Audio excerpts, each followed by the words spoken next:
believe that I didn't want to get sober and clean for many years because I had the misconception that I would have to become perfect. You are hurt and you're the victim, but along the way you hurt people. So you have to walk through not only your hurt as what happened to you, you also have to reconcile the hurt that you caused others.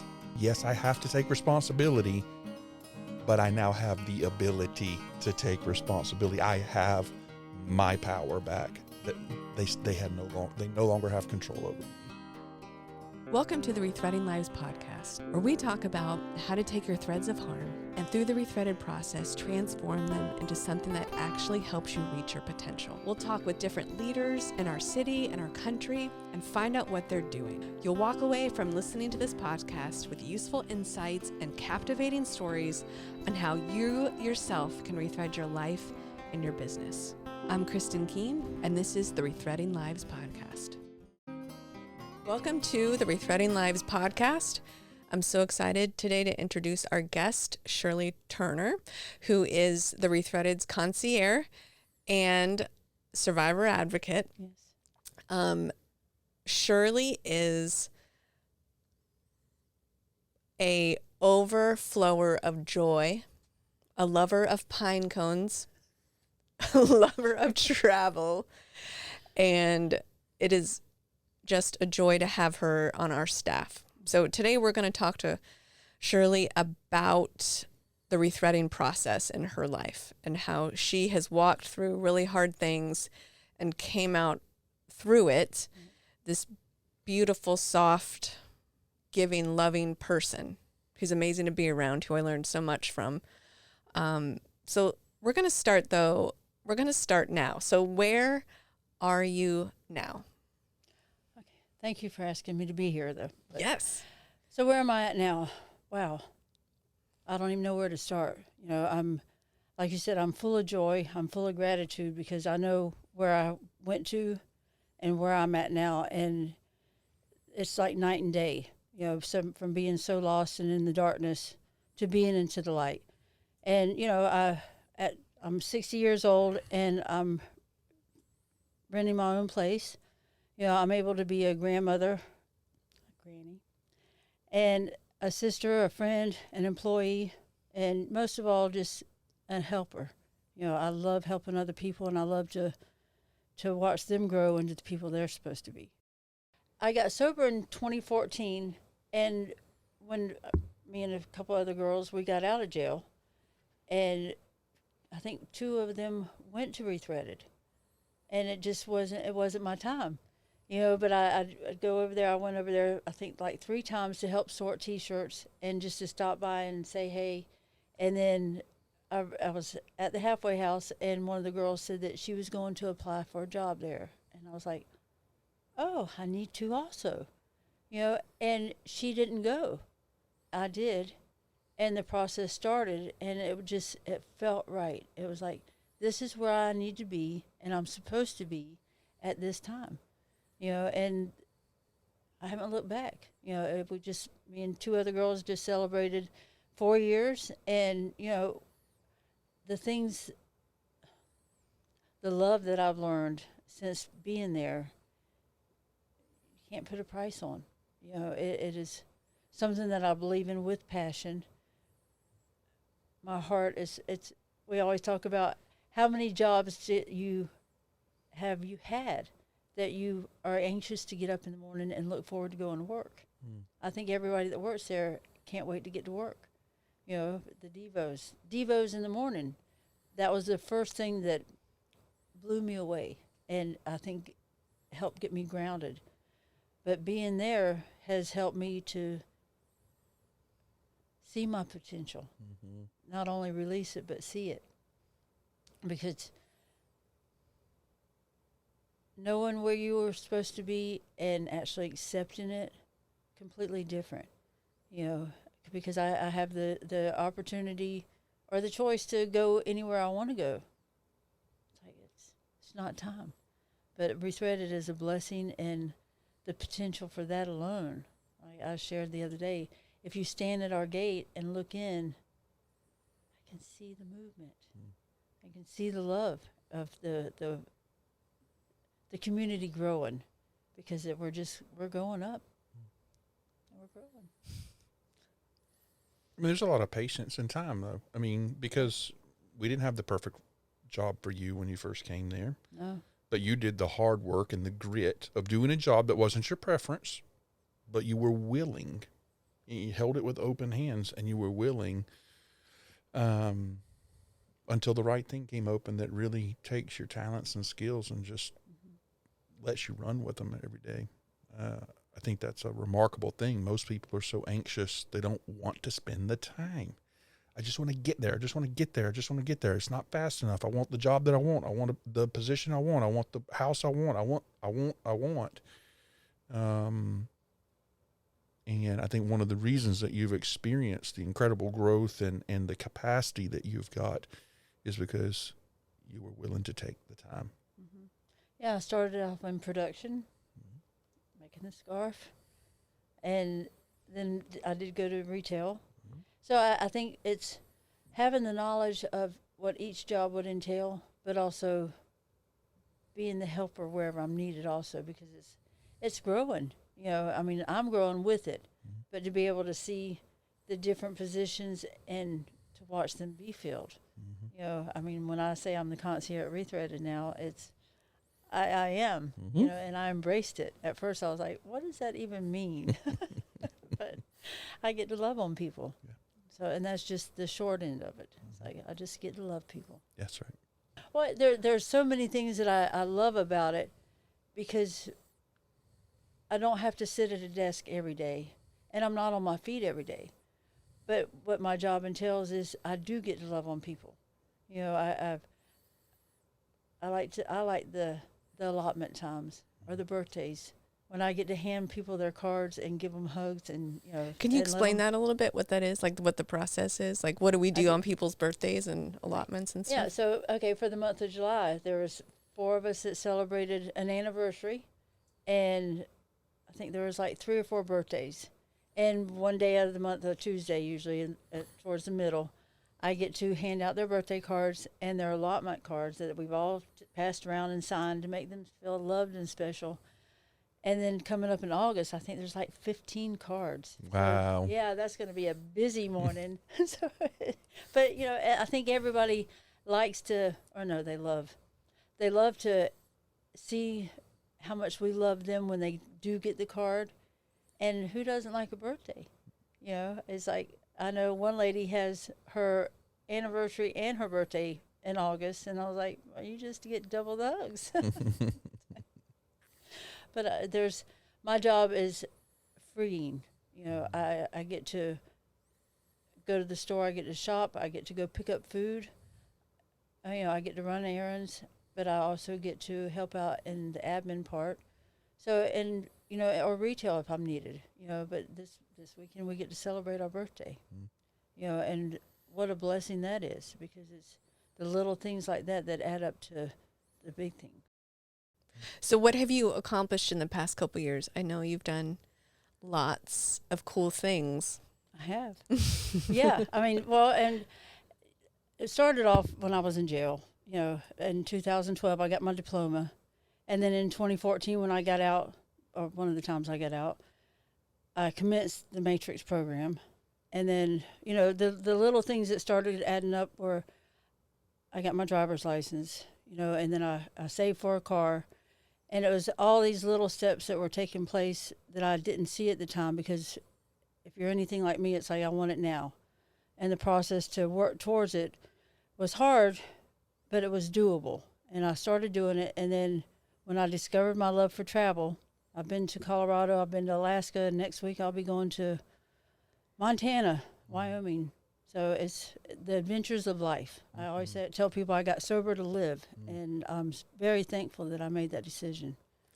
Can you talk about going on a plane? I love it. It's like, from the beginning, everybody says, you video it the whole time. I'm like, yes, I do. It's like, you know, there's nothing better than to it's like, it's not like a roller coaster, but just the excitement of it and the feel, and then to look from the sky down to where we are, you know. But I think the first time that I realized how little I was watching the airplanes. Because my first job when I got sober was ringing the Salvation Army bell at Christmas. And I kept looking up and I was like, oh, I love the planes. And then I kept seeing them and I was like, there's so many people on those planes and who am I? You know, to realize that I'm nobody, but yet I am somebody. You know, so, but I love the feeling that you get when you're taking off and landing, not so much, but it's always in the excitement of it. Where did you go the first time on a plane? So before you went on this plane, you had never been on a plane in your life before this? I was on a plane one time, but I do not remember it. Gotcha. Noted. But so this was the first time, sober, healthy, whole, you got on a plane. Yes. What did you do? Where did you go? I flew with my sister to Gulfport, Mississippi. And it was just from Orlando up and for like an hour. Is it even an hour? I love it. It was really short. But, you know, and when you don't know anything, how are you supposed to know? Because when we landed, it was raining, it was cloudy. And I remember I was looking out the window, obviously, and I could see it. And then there was a little bit of break. And then we came through and we landed. And Priscilla was like, oh. And I was like, what? She said, that was terrible. That was so rough. And I was like, I didn't know. I said, I thought it was pretty good. I'm alive. Exactly. Wasn't too rough. So, you know, the turbulence is like, I didn't know what it was supposed to feel like. So it felt good. Like just being the excitement of being in a plane or going to someplace different. So maybe you can start us off and we can start this conversation is when in your journey, your Rethreaded journey, when did you start to feel the shift? And like, what do you feel like was the first step for you out of the Rethreaded process of time, community, purpose, vision, Community. openness? Where did you first start to feel that shift? Well, I would have to say that the first shift began when I was in jail. I was in jail quite a few times, but the last time I was in jail, I started asking myself the deep personal questions of where am I at? You know, do I want to be a part of life? As life, my kids were having babies, you know, and they were young adults. I wanted to be a part of their life, but the shift was very slow for me, you know, because I kept thinking that I could do it on my own and I didn't need anybody's help. And then the last time when I got out of jail, I went to the halfway house and I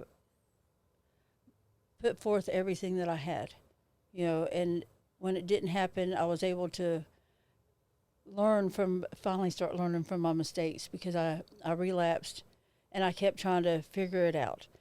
But I remember the last night that I was out there that when I was crushed, when I was finally broken enough to where I knew that I couldn't do it by myself. And that's where the community came in. You know, the time is still healing, and my purpose I'm discovering, you know, every day a little bit more of who I'm supposed to be and what I'm supposed to be like. But the community, I think, comes in the beginning. You know, it did for me. You know, the openness, I had to be open with somebody. I had to really get honest with them and let them in so I could hear the me too. You know, because feeling like I'm alone and that I'm unworthy and that I'm no good, all these, the BS, all the blame and the shame and the guilt that I carried for so many years because I believed all the lies that I was telling myself, that I was too old, you know, that nobody loved me anymore and why even bother? But when the light started coming in and especially some of my very dear friends were around me and they said, I'll be with you. You know, you don't have to do it alone. Those are the little things that I've carried all these years that have helped me to continue. And especially a gratitude list. Always keeping a gratitude list. So at this point when you're in jail, like this first time when you're getting towards the end or the shift, you had been in the life for 10 years, in an addiction for 10 years. And this the start of healing for you, was the openness in the jail. Yeah, I mean, the Matrix House program is behavior modification, but there's counselors and there's the 12-step program. And like I started out with, when you don't know, how do you know? Because for me, it was like I really isolated to the point of where I thought that I didn't need anybody or I could do it on my own. And then to finally start asking for help. It wasn't a hard process, but it was unlearning what I already learned, and unthreading that process of being so wound up tight that I couldn't let anybody in. And finally to start sharing what was going on and realizing that I could heal, and it still takes time, but the 10 years that I missed out of life, I tell my friends and stuff that if there were movies or music during that time, I have no recollection of it. Wow. Because if you're living out on the street or if you're in jail, there's, time does basically stop. And then all of a sudden your kids are grown and, it's a healing process. I know we talk a lot about time at Rethreaded. How it's our most precious commodity. We can't get it back. It's the currency of healing, and how it sounds like you had to learn how long it takes to heal almost. Can you talk about how you allowed yourself to be open to the time it took? Yeah, I mean, I think that becoming so broken that there was nothing left to do. I mean, it was either give up completely and keep doing the same thing that I was doing, or finally just come to realize that, wait a minute, I want to live, and will you show me how to live? Finally letting somebody help me and show me how to live, because by this time I'd forgotten, completely erased how to be a mother or how to be a friend or how to be a sister, anything, because I was to the point where I didn't care. But to finally accept that and to be okay with it. The program that I am has taught me it's okay to be human. It's okay to make mistakes. I believe that I didn't want to get sober and clean for many years because I had the misconception that I would have to become perfect. And when it was explained to me, no, it's accepting who you are and learning from your mistakes and knowing that it's okay. It's okay to be who you are.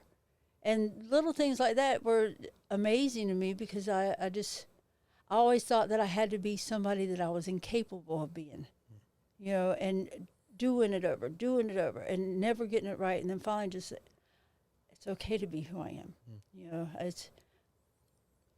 I love myself today, that was in itself a milestone. It was a very hard hurdle to jump over. The awareness, the acceptance, and the love. I mean, I haven't been in jail, I haven't been in addiction, but like when you say those words, I thought I had to be perfect. I mean, that is my script in my head. And I mean, it stops me. Like blame and shame stop me. Yeah, like I can deeply relate as another human being to what you said. And I mean, I was just talking about it yesterday. I was like, why can't I just be different? Instead of like acceptance of who I am. And it's not perfect. I don't know. And I don't know why that part is so scary for me. I don't know. I think there would be a lot of people that are listening that can relate to that. And I think the best examples of that are people that let me know that they make mistakes too. And to see them be who they are when they do make a mistake and they laugh about it, I'm like, oh, that makes me feel good. Because I do it all the time. I walk into the wrong room, or something. We might have gotten off on the wrong floor. That's right. And then coming here. And it's okay because I can laugh about it today. I mean, I used to have the imaginary baseball bat to where if I did anything wrong, it was like, you're no good. You can't do that. And to be able to laugh at it and go, it happens. There's amazing people that inspire me, to let me know that it's okay. So it's like laughter is a tool. Yeah. To break shame. Yeah, exactly. The one thing that I've learned to do is laugh at myself. Because like I said, to think that I had to become something that I wasn't, or perfect, and to not be able to grasp it, it was hard, but then the acceptance part and the awareness of who I was, because I think this morning at Devo we were watching the guy, and he was saying,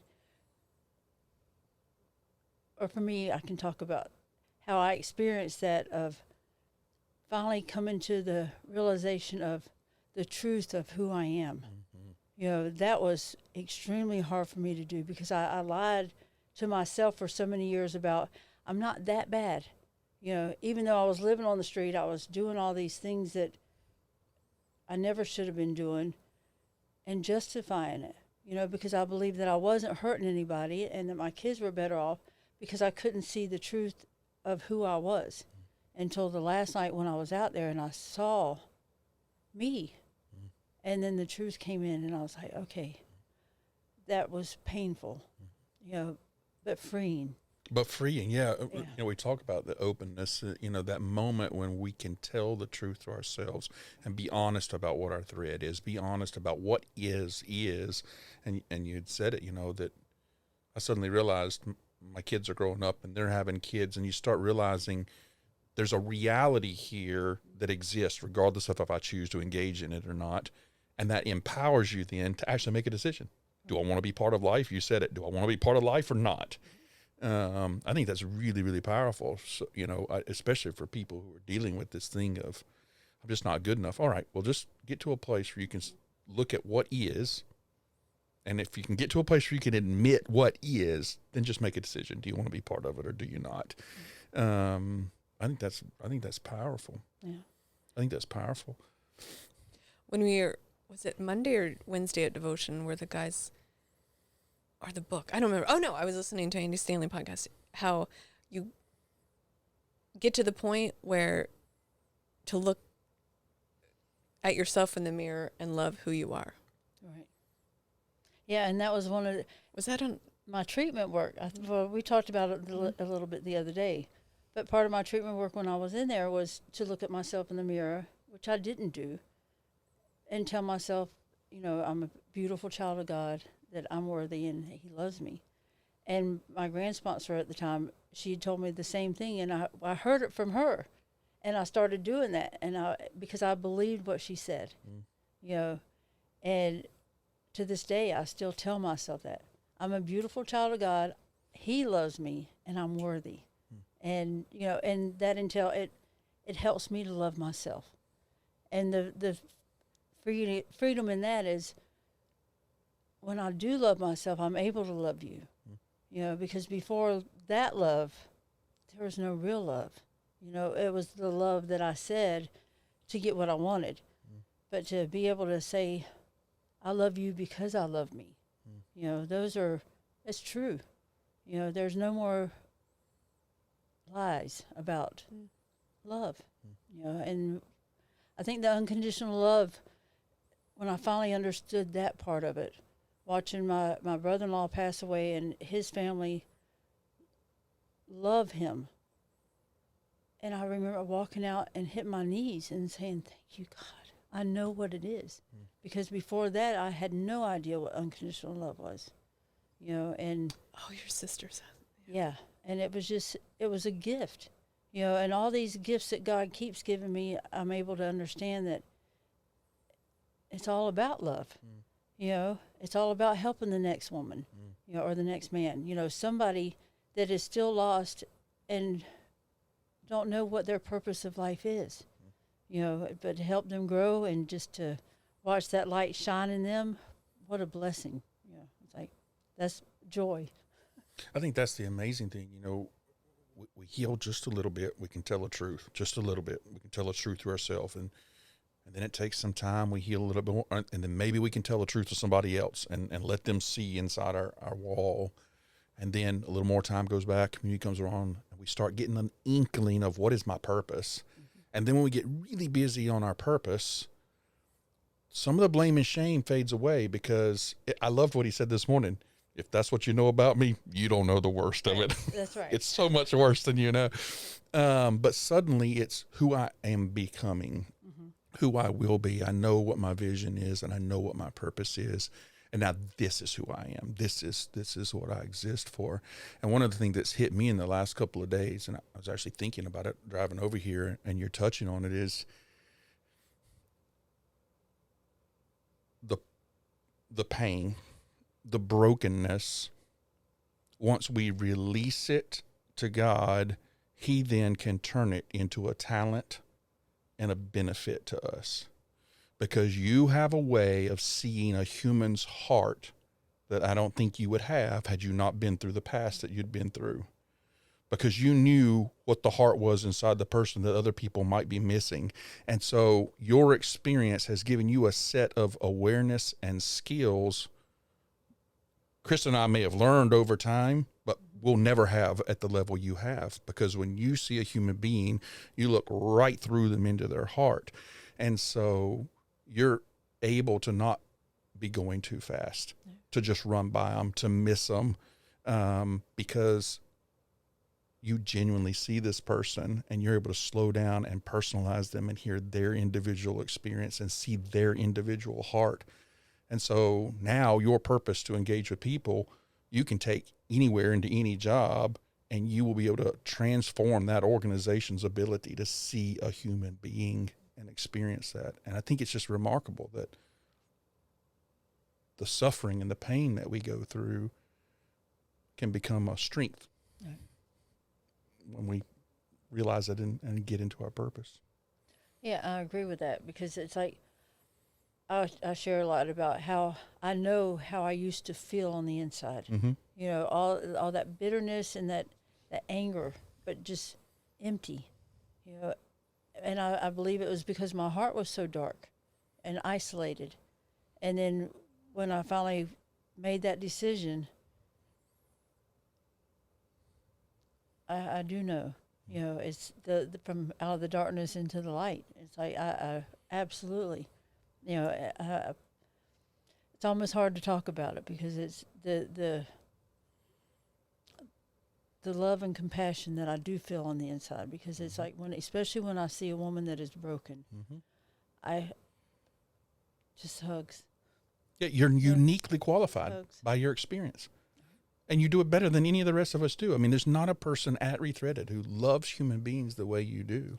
And I know the work you're doing, Matrix, back in the jails and stuff. I mean, it's remarkable. And I'm not sure you could get there without the journey you walked. And so your journey had purpose and meaning as well.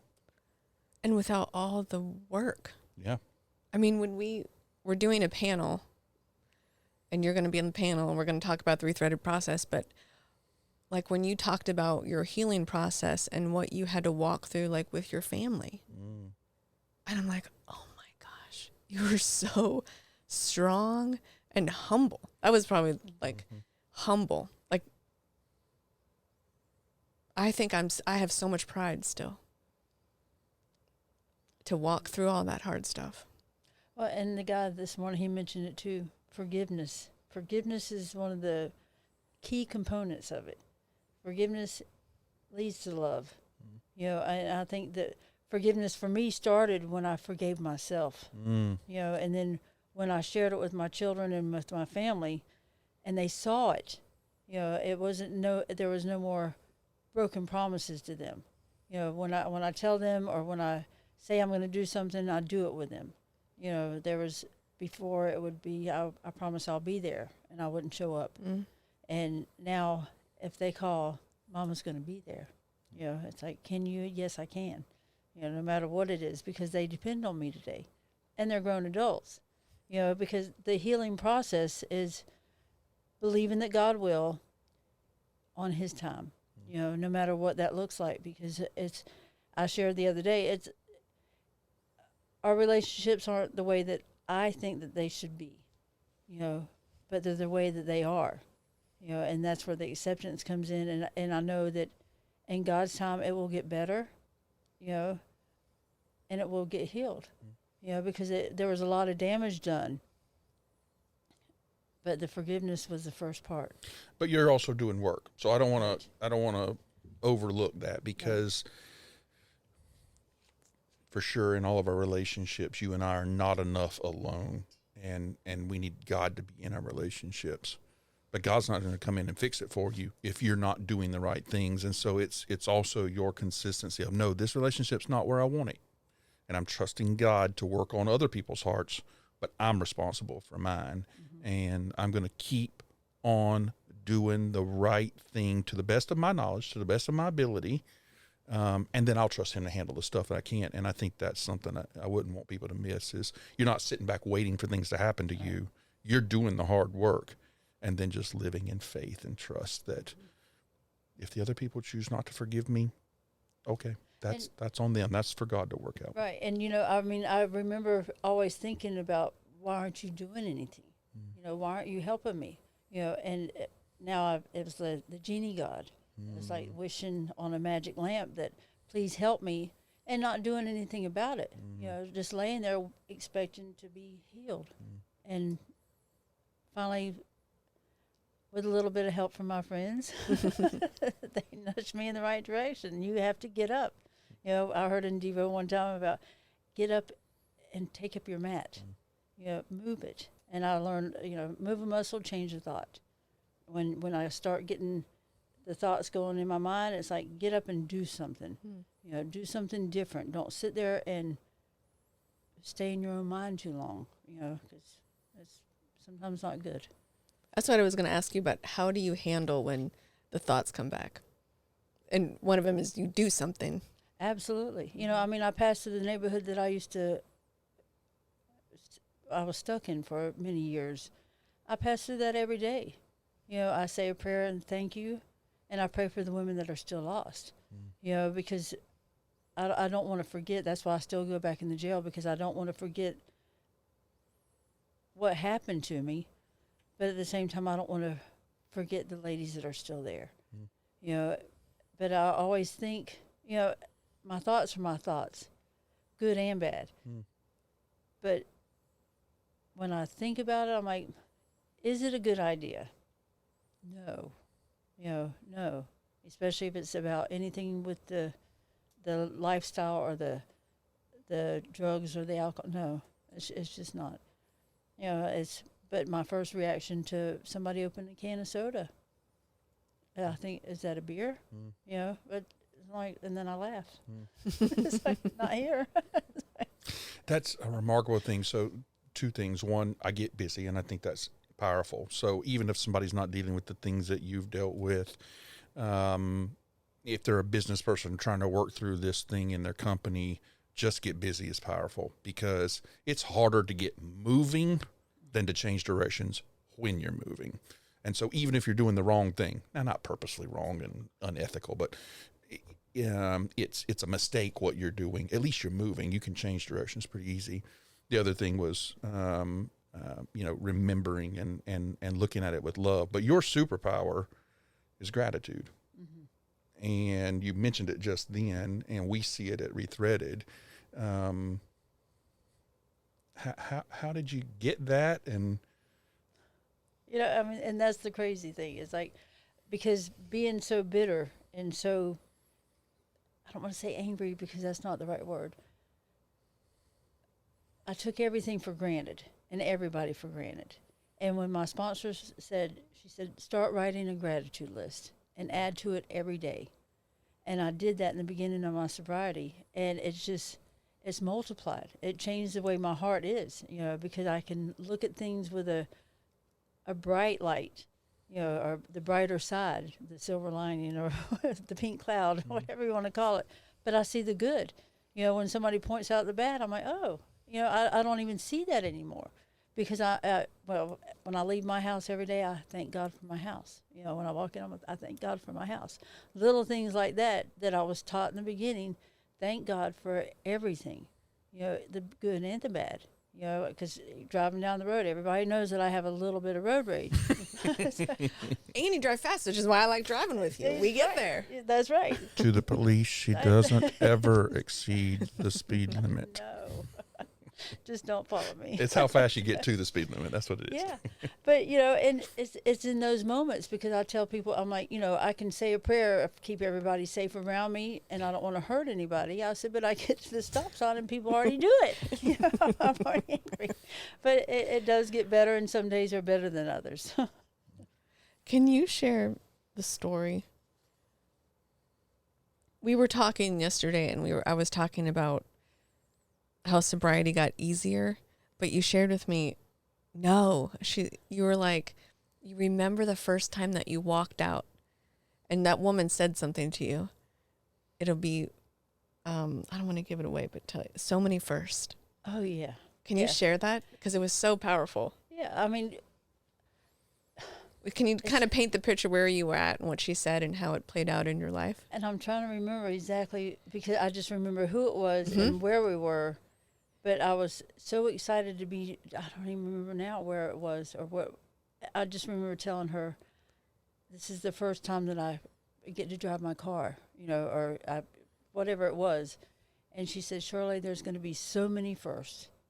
And that's always stuck with me, because I was so surprised at how many firsts there are. This is the first time that I just recently drove to Gulfport. And that was the first time I drove past Tallahassee. And those little things like that I remember. I'm like, oh, this is the furthest we've driven. I drove through a tunnel. Those little first things like that, of watching a baby take their first step. Those are joyous occasions. So are driving. Whatever it is. Going to watch the sunset or the sunrise for the first time. I'm going to be doing that in Wyoming. I'm going to watch it from. Actually, it's going to be stargazing, but it's going to be a first. So, and I think that's where the gratitude adds to it, because it's like, if I forget, then it's still going to be a first. The change of perception of, I may have done this before, but this is the first time that I get to really enjoy it. I don't remember where I was. That was so good.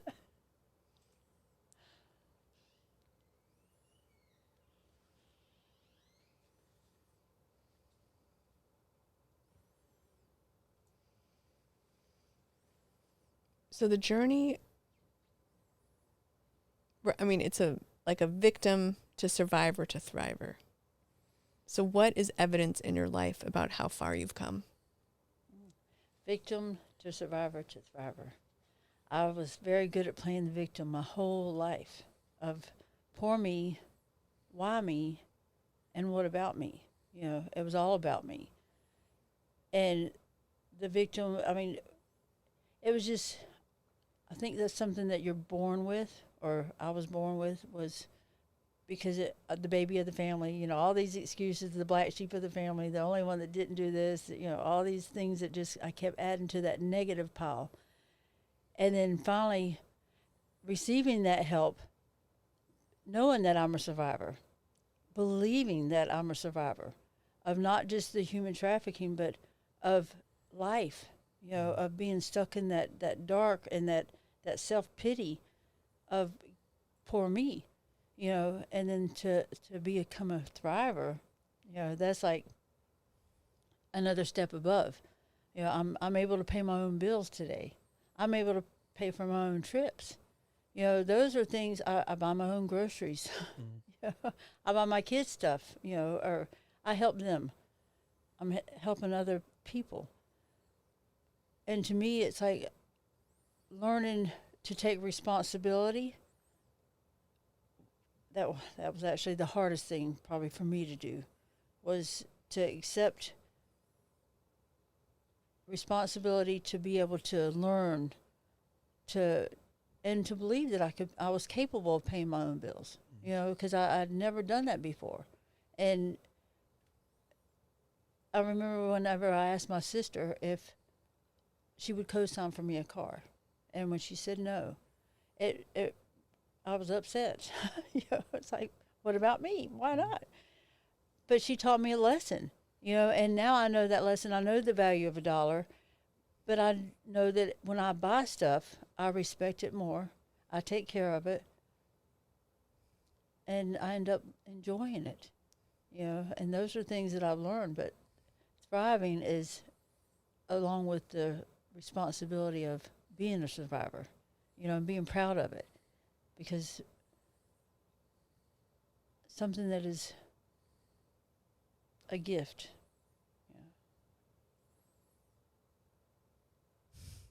It is. I think it's remarkable, though, because you're talking about things everybody else complains about. I got to pay my bills, but there's actually joy in responsibility, right? Yeah, now that you say it that way. There's actually joy in responsibility, because the counter is I can't pay my bills, True. and that's no fun.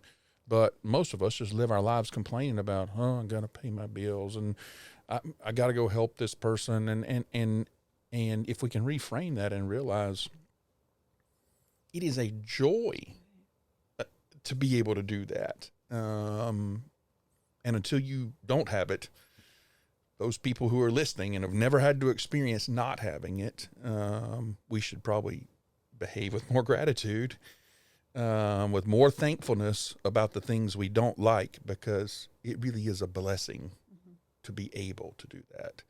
And I know we hear it around Rethreaded all the time, people thrilled that they're paying their own rent. Right. Everybody else in the world is complaining about it because they don't have the perspective of how good that really is. How good that really is. I know we were talking with everyone, and one of our employees shared how she just spent all day on the couch watching Netflix. Usually when I watch Netflix all day, it's a sign of depression. But she was like, no. She's like, it's a sign to me.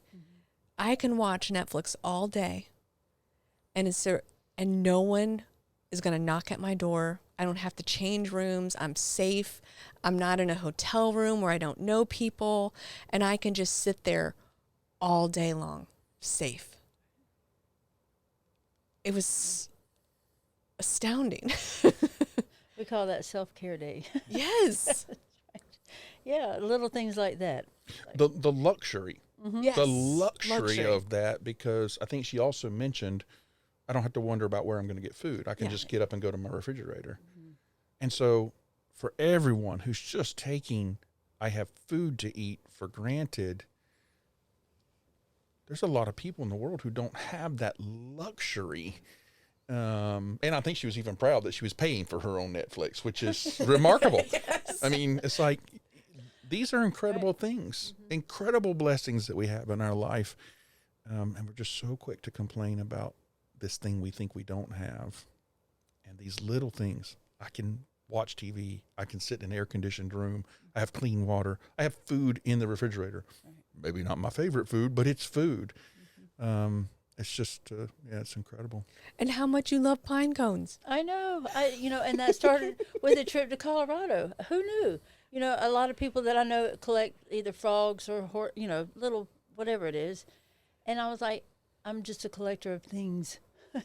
But when we went on that trip out there, and I saw some little tiny ones, and I was like, oh, they're so cute. And I've left them in the van. But we went to stay in an Airbnb, and all the decorations were pine cones. And I was like, okay, these are too cute. And I know I have probably over 100 pine cones. You collect pine cones, Kristin collects rocks. I do collect rocks. I have rocks too. And my granddaughter loves rocks. She'll be riding her tricycle, and she's like, oh, Granny. And she'll stop, go pick up a rock. I'm like, okay. She's mine. I love it, though. I love it so much. Yeah, we were at the beach a couple weeks ago, and instead of getting the seashells, I found about 3 or 4 big rocks. Somebody said, are you taking those? And I was like, yes. I hope that's not some violation of law. We got to stop confessing. It was at our beach. So I know there's people listening that are going through something that feels impossible. I know there's people that are listening that deal with shame and blame. I know that people feel like it's never going to change. I know that people are listening and they're isolated. Like what do you want to say to those people? Okay. There's nothing that's impossible. You know, I mean, I remember I got sober at 51 years old. And before that, so 50 years, at least 45, when I was old enough to start thinking for myself. I always believed that I couldn't do it. Can't. And when I finally realized that I can do whatever I put my heart to, you know, and my mind, but not to let it keep me. You know, I mean, I remember being out on the street thinking, I made my bed, so I might as well lie in it. I did this to myself. You know, all these things that just are not true, and holding on to them, because that's how I was taught, what I believed, and then to finally release it and say, no, that is not who I am. That is not what it's supposed to be like. I'm not too old.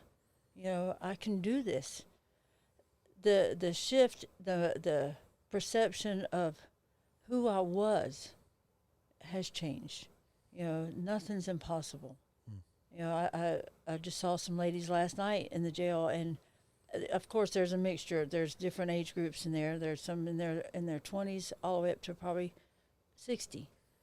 And it's like, one thing that I want to make clear is it's not too late for anybody, no matter what your age is, you know, or no matter what happened. It is not too late. All you have to do is ask somebody to help you, you know, because there's always going to be somebody that has either went through it, going through it, and that will help you. You know, there's so many resources and so many people that do care, but my mind tells me that nobody does, and that's it's not true, you know. But when I finally say, wait a minute, if I open up my mouth and say, help me,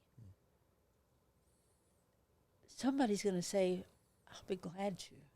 You know, so nothing is impossible. You know, the rethreading of my life, I was talking about it. It was the getting down to that one last thread of hope, and then letting somebody help me add to it and start rethreading my life. So it started opening up into the sphere that it's supposed to be, full of life, instead of being collapsed like that to where there's just, it's there, but that's it. You know, but to be open like that to where everything can get in and you can be seen, that's life. And it's fun. Can you, that's what we're going to start ending our shows with is, can you share a full circle moment when you felt your sphere was open and you're just holding it all? You're holding it all in life. Like, is there a full sphere moment that you have that you can share with us? Yeah, there's many, because I was like, you know, to be collapsed in, isolated, and thinking that I'm all alone. And little by little, when somebody opens that one little part up, and then I'm able to share with somebody else, it grows a little bit more. And I believe that, especially watching, like, my granddaughter, watching her come to life. You know, she's 3.5 now, and she's starting to talk, and she asks questions, and sometimes it's like, oh, stop. But to watch the sphere just start breathing, you know, it's movable, because I know that all days aren't really, really great, but they're not like this. You know, and to be able to move into, we call it the plot twist, to be able to breathe with it and just go, it's okay, you know, it's going to be all right. And to talk to somebody else about what's going on, because that was one of my biggest things, was to always hold it in and until it collapsed on me.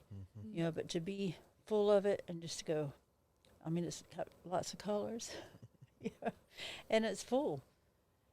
That's what life is to be full of life, full of joy, and to be thankful that I'm still here. You know, it's another day, and I will always have another chance as long as I have that pulse. That's right. I always tell people, if you're not having gratitude, check your pulse. You have another chance, because that's where it begins. Yeah, as long as you're alive, you're not done yet. That's right. And to go back to, it's never too late. That's right. You are still alive for a reason, for a purpose. No matter what your circumstances are, that purpose hasn't changed, and you can still do it. Right. Whether you have one more day or 50 more years, that's powerful. I don't know if I'll rephrase it right, but we had this conversation about on the journey when you realized, and this is when you did realize that you were a victim of human trafficking and what that did to you and like your journey to expungement. Can you kind of talk about that a little bit? Yeah. Yeah. I told you the other day that I didn't. When people hear about human trafficking, they have the different misconceptions, or you know, whatever they think it might be. And I was one of those people, because I believed that I was just doing it to myself, that I wasn't hurting anybody, and I was in survivor mode. You know, I wanted to get what I wanted, and I really believed that I was okay.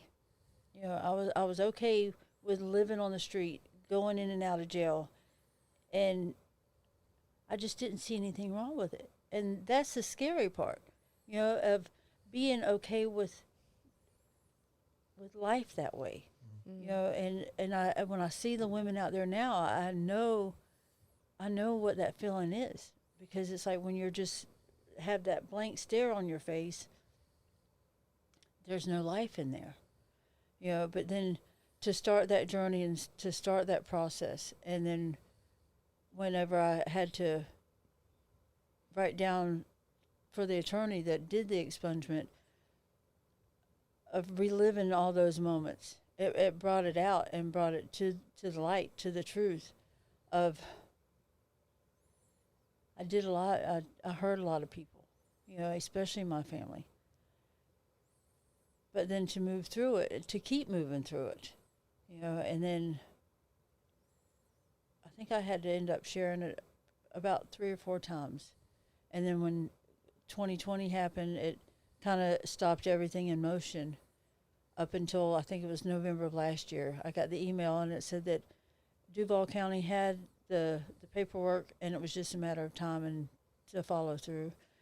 And on, I think it was April 6th, the judge signed all the paperwork, and I don't think I have anything on my record now.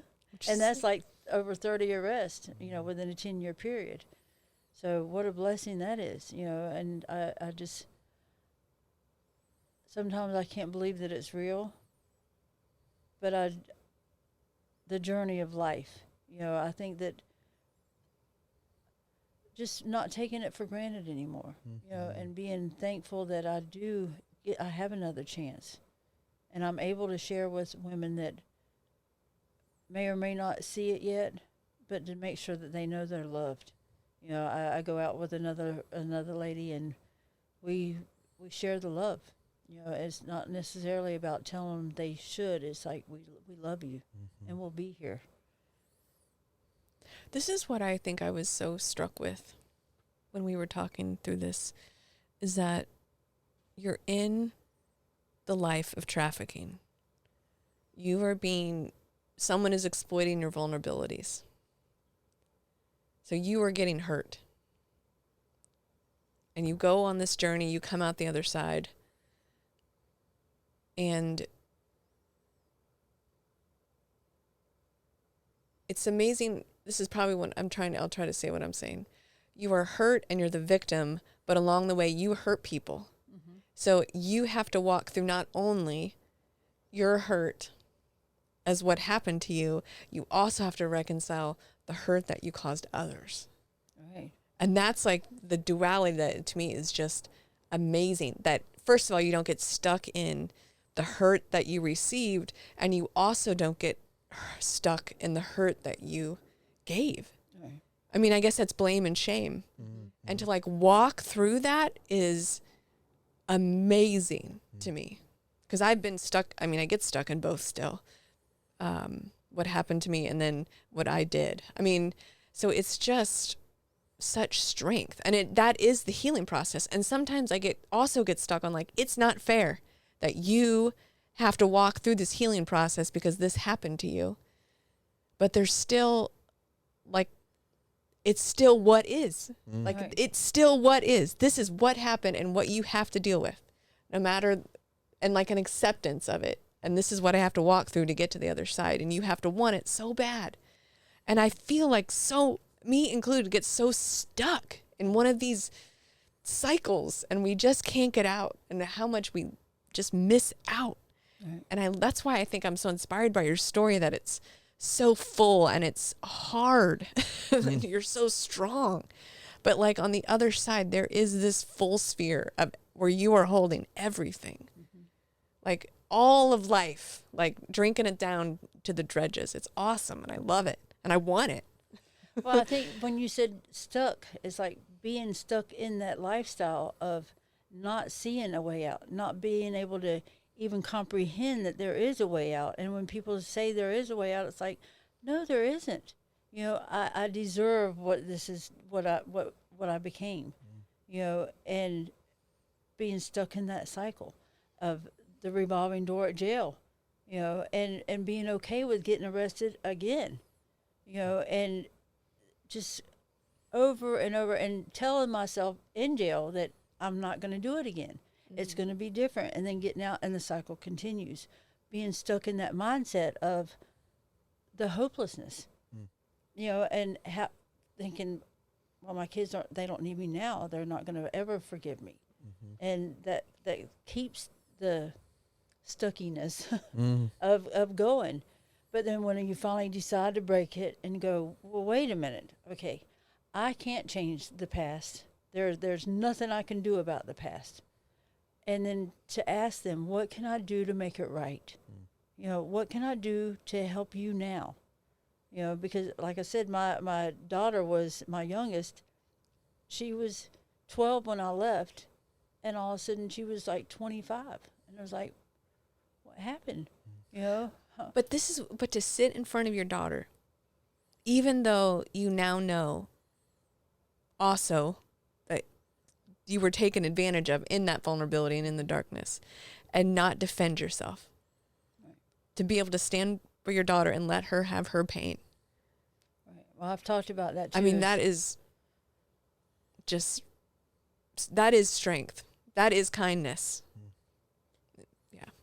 Well, yeah, and not lying to myself about what her truth is, and not. I mean, of course, I really want to say, but it didn't happen like that, or you know, but I was, you know, all these excuses, but to let them share their truth and the pain that I caused them, because it is a healing journey, and I believe that over time, there's the time word again, our relationship is going to be better than it is now. You know, and whatever that looks like, I don't know.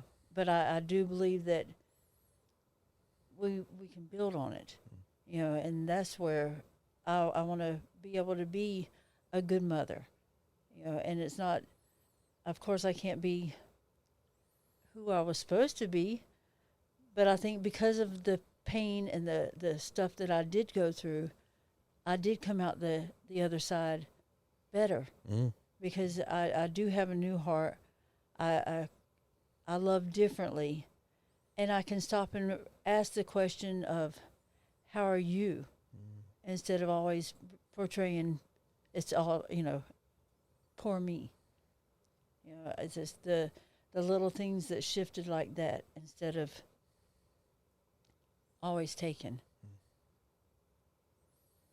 I think that you're experiencing a joy of life that I think people listening would be hungry for. And I think it's a matter of getting really honest with ourselves that as long as we want to hold on to blame and shame, you had every right to say, this happened to me and I'm going to hold on to it, but you wouldn't be living life with joy. It will just shut you down. So the getting to that place of what is actually frees you from so-and-so did this to me. This group of people did this to me. This my parents did this to me. I mean, and we just sit in it and hold on to it so tight because it's my excuse for where I am. And until we get to a place where we do the incredibly strong thing that you did, and we say, what is, I have this level of accountability in it, and I can do something about it. If you want to live your life with joy, stop worrying about fair. Right. Stop worrying about it shouldn't have happened, and just acknowledge what is and move on from there. And you start experiencing this life of joy and newness and freedom. Not easy, right, but freedom.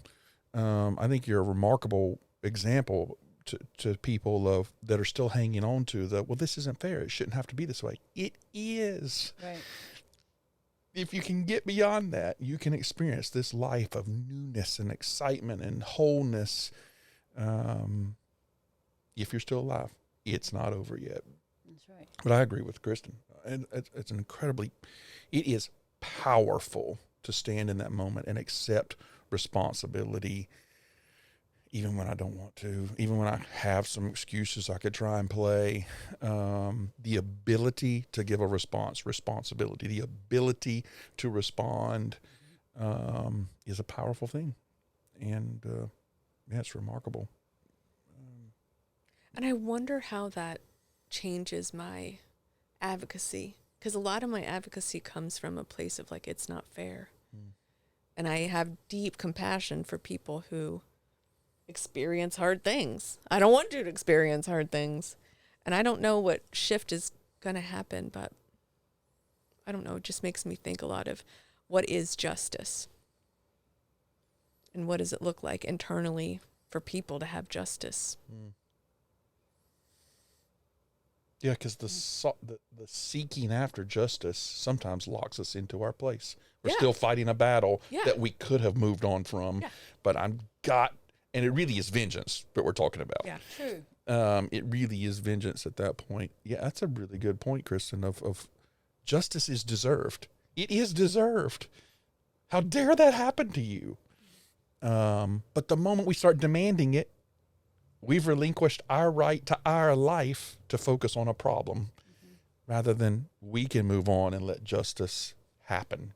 And it will. I mean, only because staying in that mindset of the woulda, coulda, shoulda, if, ands, or buts, all these things that I could have changed, I should have changed, but I didn't change. All these things kept me in that cycle of stuck of I couldn't do it because I kept reliving the past. I would stay in the same neighborhood for weeks or months because I kept trying to change the outcome of what was going to happen. And nothing ever changed, but when I finally released it and to let go of the way things are, the way I think things should be, and to accept them as they are, because the justice is, I don't know how to make that happen, but I'm not in charge anymore. Because the releasing of it is the freedom. The acceptance of who I am, and knowing that it's okay. It is okay. Justice will. And I don't know how that happens or when, but I believe that it does. As some people might call it karma. I don't know, but I think that God takes care of it. I mean, that's why I think of Homeboys. I think that's why I'm still so impacted by that book. If you ever read any book by Father Greg Boyle, he did work with gangs in LA and has had this amazing impact. But he doesn't tell you what to do. all he does is tell stories. He tells stories, and like the thing that he does tell you is 25 years ago when he started this, he started it in a church, and the church members hated the gang members. And now 25 years later, they've changed the justice system. Now the church is so involved.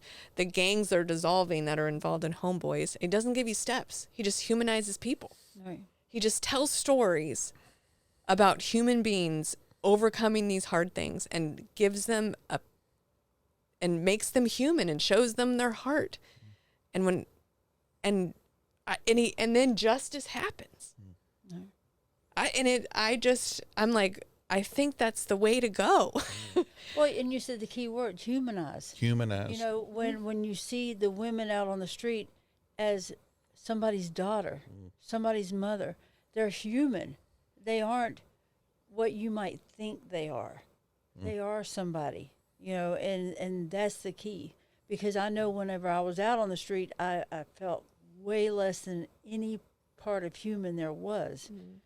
And you couldn't, I mean, just the stares, the looks, the words, those all hurt, you know, but to see somebody as human, you know, we all deserve that love. And it took 25 years. Time. Right. So it's like, you know, but they kept moving forward. They didn't stay where we should be doing this. They were doing something, you know, and they didn't give up. So I think that, you know, recognizing the humanness and not giving up.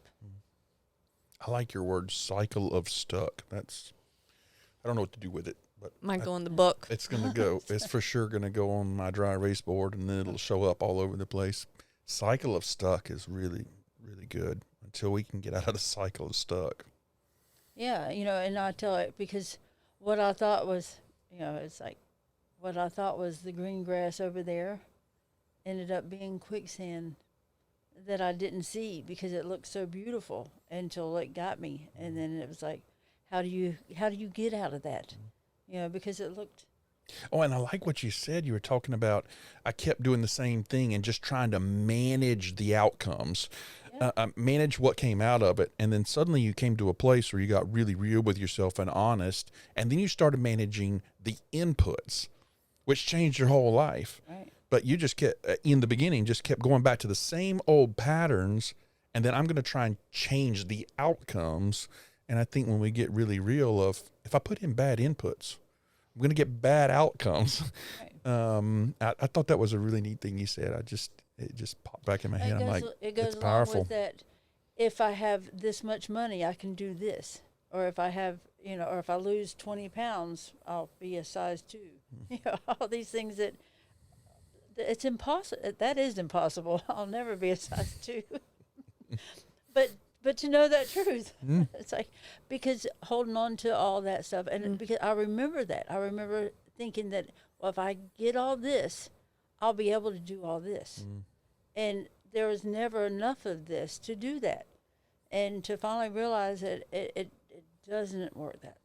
It just, that's unrealistic. You know, and to accept things the way they are. You know, this is, my life is good, you know, and not to expect it to be anything than what it is. You know, what a blessing, you know, because I can't wait to go home on days, you know, and because I do have a home to go to, but at the same time, it's like I keep my life structured and organized to where it's like I have this in place and this in place, because if certain things fall away, then I might go back. And that's, I don't want to take that chance, because it's so easy to fall backwards when I think that I have everything I need or want. I think it's also incredible that as you've moved through your journey, your sphere has expanded, and the lift of the human beings around you that happens when your sphere is full. I mean, we could talk about, well, I want to achieve my potential. I want to have my maximum sphere. And it's all about me still, some sort of pride. And I'm really achieving my potential. But as you've grown your potential, you've lifted all the human beings in your circle of influence because you're your fullness. And I think that's really powerful. I mean, when you go to the jail and you speak to those ladies, I mean, you're absolutely pouring love into their hearts, and you may be the first person who's ever done it, but you couldn't do it. Uniquely qualified. Right. Uniquely qualified. It's just powerful to do our purpose and achieve our full potential, to be willing to be honest, because it's our responsibility to be our best selves, because we can change so many lives around us, and that's what you're doing. It's impressive. Yeah. It's worthy of the effort that you've put into it. I like to call it living hope. Mm. You know, when somebody actually sees living hope, then that it does transmit.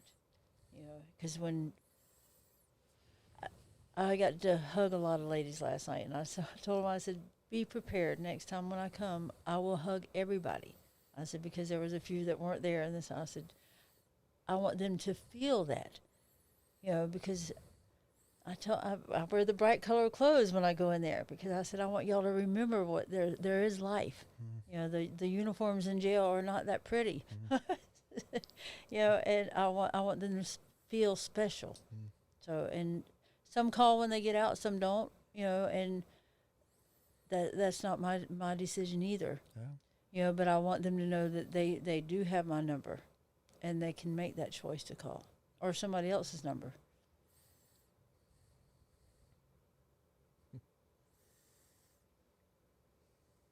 Sorry. I just had a revelation, I don't know, that I have a hard time, because my heart is bent towards justice, telling people that they have to take responsibility for this horrendous thing that happened to them. It just doesn't seem fair. But it's the only way through it. Like it's not fair. I remember walking through Sonagachi in Calcutta and just like screaming in my heart, like, this is not fair.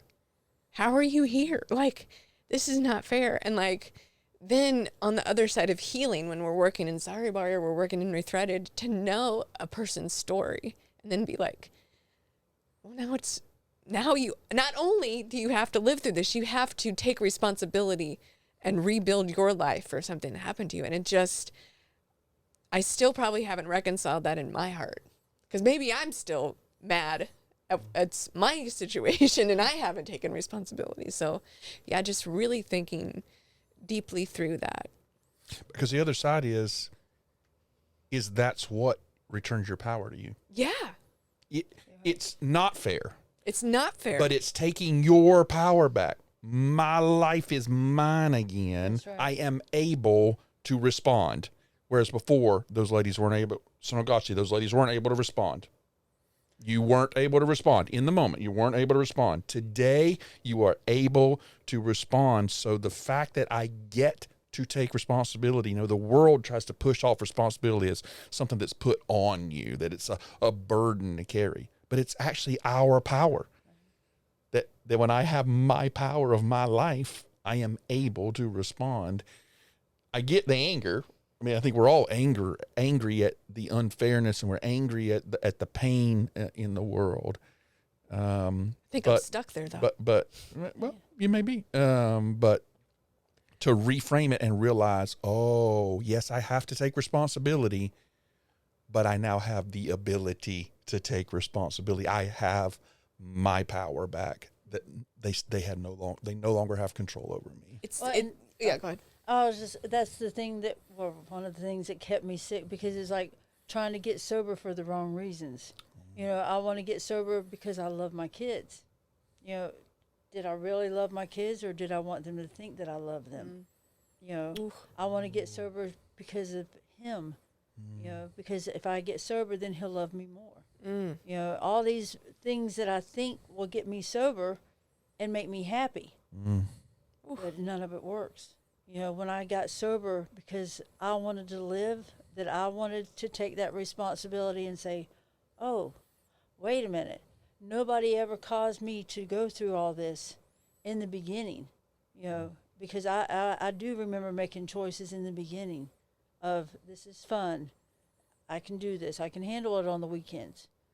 But then the addiction process, the quicksand, the stuck got me. And I really believe that I deserved it, you know, and wasn't hurting anybody. So how can I take responsibility when I don't even know where to start, who to believe, and who to let in? Because at this point, all the friends or people that said they loved me weren't there to help me. You know, they were there to keep me in bondage. You know, of if you do this, I'll give you this. You know, because that's the mindset changes, and I just started believing that it was okay. You know, but when I remember thinking that my last night out there, when I had to get honest with myself and see me for who I am, that's where God met me. You know, because I was to either accept help from other people or just keep continuing. And that's where that never-ending cycle would have brought me, it would have killed me. It's deciding, we kind of talked about this at Devo, it's deciding what the meaning of your thread will be in your life. You will decide when hard things happen what it will determine in your life. And I guess that's the control. Hard things happen to everybody. And when hard things happen, you get to decide. Yeah. You have control. You have control back. And that's the response. I mean, that's a responsibility. And it is power. Yeah. It is power, because none of us are in control of our circumstances. But every one of us is in control of our response to the circumstances, our responsibility.